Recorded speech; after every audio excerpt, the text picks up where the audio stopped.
अस्सलाम वालेकुम प्यारे बच्चों, क्लास 8 है और सब्जेक्ट है साइंस। हम डिस्कस कर रहे हैं chapter reproduction in animals, chapter number 4 है आपकी टेक्स्ट बुक में।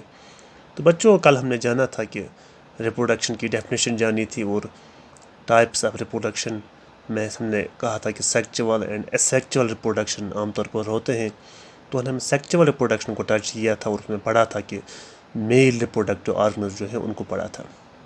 हमने पढ़ा था कि मेल रिप्रोडक्टिव ऑर्गन्स में जो प्रोमिनेंट ऑर्गन है वो है a pair of testes. 2 testes होते हैं मेल्स में, उनके साथ जो डक्ट्स अटैच होते हैं वो भी 2 होते हैं, 2 स्पर्म डक्ट्स, और एक पेनिस होता है। तो हमने कहा था कि जो टेस्टीज़ है ये है स्टोर हाउस ऑफ स्पर्म्स, इनमें मेल गेमेट्स एंड स्पर्म्स बनते हैं और मिलियंस की तादाद में बनते हैं। तो ये ट्रैवल करते हैं थ्रू डक्ट, थ्रू पेनिस, और जाके एग को फर्टिलाइज़ करते हैं। तो बच्चों, आज हम ये एक स्पर्म की हमने मिसाल दी थी, उसकी शेप, किस तरीक़े का स्ट्रक्चर होता है। तो बच्चों, आज हम पढ़ेंगे female reproductive organs. Male reproductive organ हमने पढ़ा, तो आज फीमेल रिप्रोडक्टिव ऑर्गन में जो प्रोमिनेंट पार्ट्स हैं उसकी डायग्राम जो वो ये है।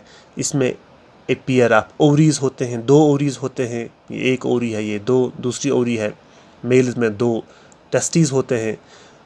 तो ओवरी के साथ ओविडक्ट होता है जिसके थ्रू एग्स, फिर यूट्रस होता है। तो ये 3 प्रोमिनेंट पार्ट्स हैं फीमेल रिप्रोडक्टिव ऑर्गन्स की, रिप्रोडक्टिव सिस्टम की। जिस तरह टेस्टीज़ में स्पर्म्स बनते हैं, इस तरह ओवरीज में एग्स बनते हैं, और हर मंथ के बाद एक एग रिलीज़ होता है। ये एग रिलीज़ होकर थ्रू ओविडक्ट ट्रैवल करता है, और अगर फर्टिलाइजेशन हो गई, हम आगे पढ़ेंगे फर्टिलाइजेशन क्या है, तो जो बच्चा अब बड़ा होगा वो यूट्रस में बड़ा होगा, उसकी ग्रोथ जो है वो यूट्रस में होगी।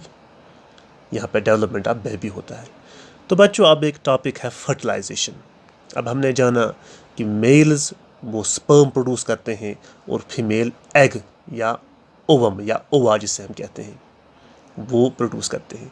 स्पर्म्स मिलियंस में होते हैं और एग जो है वो हर मंथ एक सिंगल एग रिलीज़ होता है थ्रू फीमेल ओवरी। जो स्पर्म है ये भी एक नॉर्मल सेल की तरह बिहेव करता है, जिस तरह कि नॉर्मल सेल की सेल ऑर्गेनल्स होते हैं, न्यूक्लियस या बाकी माइटोकॉन्ड्रिया, गोल्गी apparatus, वही ऑर्गेनल्स एक ओवा के भी होते हैं, एक एग के भी होते हैं, नॉर्मल सेल की तरह बिहेव करते हैं। तो मिलियंस ऑफ स्पर्म्स जब फीमेल रिप्रोडक्टिव सिस्टम में पहुंच जाते हैं, तो उनमें से एक स्पर्म जो है वो कामयाब होके इस एग को फ्यूज़ करता है, फर्टिलाइज़ करता है। जब एक मेल स्पर्म फीमेल एग के साथ फ्यूज़ हो जाए, ये अलग अलग 2 सेल्स होती हैं, स्पर्म एक सेल है, एग दूसरी सेल है, लेकिन जब ये फ्यूज़ हो जाएं तो ये मिक्स अप होके एक ही नई सेल बनाते हैं, जिस सेल को हम फर्टिलाइज्ड एग या जाइगोट कहते हैं। इस प्रोसेस को हम फर्टिलाइजेशन कहते हैं।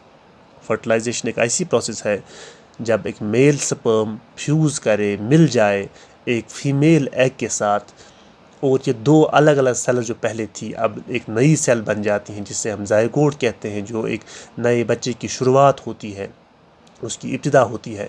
इस प्रोसेस को, इस फ्यूजन को हम फर्टिलाइजेशन कहते हैं। तो बच्चों, आज के लिए इतना ही। Thank you.